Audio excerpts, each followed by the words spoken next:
Hello everyone, I'm Aaron, a birding naturalist. Welcome to my channel. I want to talk about the intersection, the interplay between fire and meadows in the Sierra Nevada mountains.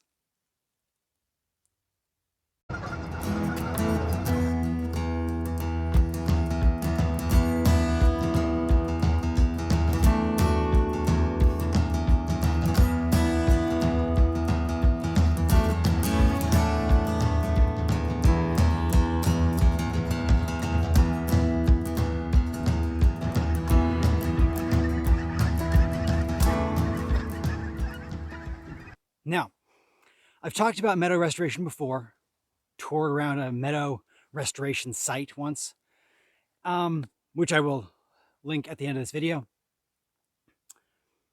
But I kind of wanted to talk about one of the examples of why it's so important to restore and to preserve meadows, in particular wet meadows in the mountains. So I'm up in the Sierra Nevadas right now. It hasn't snowed at all today, but yesterday it snowed, and the day before that it snowed, and the day before that it snowed. So as you can see behind me, there's some snow on the ground. But during the summertime, obviously there is no snow. The snow melts and everything tends to dry out. And unfortunately, fires can start, for better or for worse.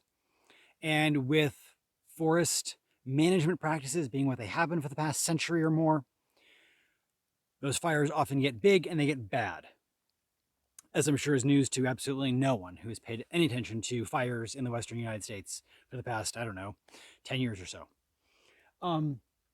But one of the reasons why meadows are so important in the story of fire is that they tend to slow down and even stop fires from spreading. Because where are the fires burning? The fires are burning where there's a lot of fuel, where the trees are. Trees are made out of wood. Wood burns delightfully, especially if it's dead and downed and dried out. So in the forest, you can get these mega fires just ripping through and burning and burning and burning like crazy. But when they then come to a meadow, especially if that meadow has maybe a creek running through the middle, a stream, everything is nice and wet, fire stalls out there. And this meadow behind me is kind of exactly an example of what I'm talking about. So here, let me show you. So you can see this is one side of the meadow, and you can see all those trees burned. There are a few live trees right at the edge of the meadow, right at the edge, where I think it stayed wet enough and maybe cool enough a little bit to prevent it from totally burning. But behind this first, one tree's depth of forest, everything else back there is all standing, dead, blackened trees. All fire scar. But check out what happens if you go to the other side of this meadow. Look at the other side over there. Those trees are not burned. You can see there are a couple of dead trees. There's like a little group actually of standing dead trees. That's completely normal in an old growth forest, which is what this is over there. But if you look at the bottom, there's no fire scar, there's no blackening. Those are not burned trees. Those trees did not die because of fire. They died because of other causes. And as you can obviously see, all the trees around them, all the trees on that side of the meadow are basically alive, except for those few dead ones. Everything else is alive and healthy and wonderful.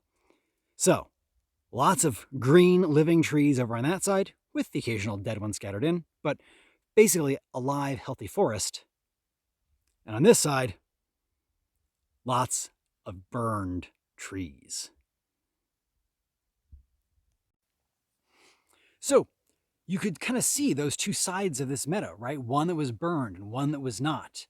And the barrier that was this meadow in between. And so this is yet another example on top of the water quality and the water stream benefits and the habitat benefits and the endangered species benefits and all the native plant benefits, all the other benefits of restoring a meadow. Another one is that it helps prevent the spread of fires. So another bit of information, another tool to add to the toolbox is meadow restoration. It's why so much time and energy is totally worth putting into them to make them healthy and wonderful. Hope you enjoyed the video. Thank you very much for the view. Subscribe to the channel, and until next time, enjoy the natural world.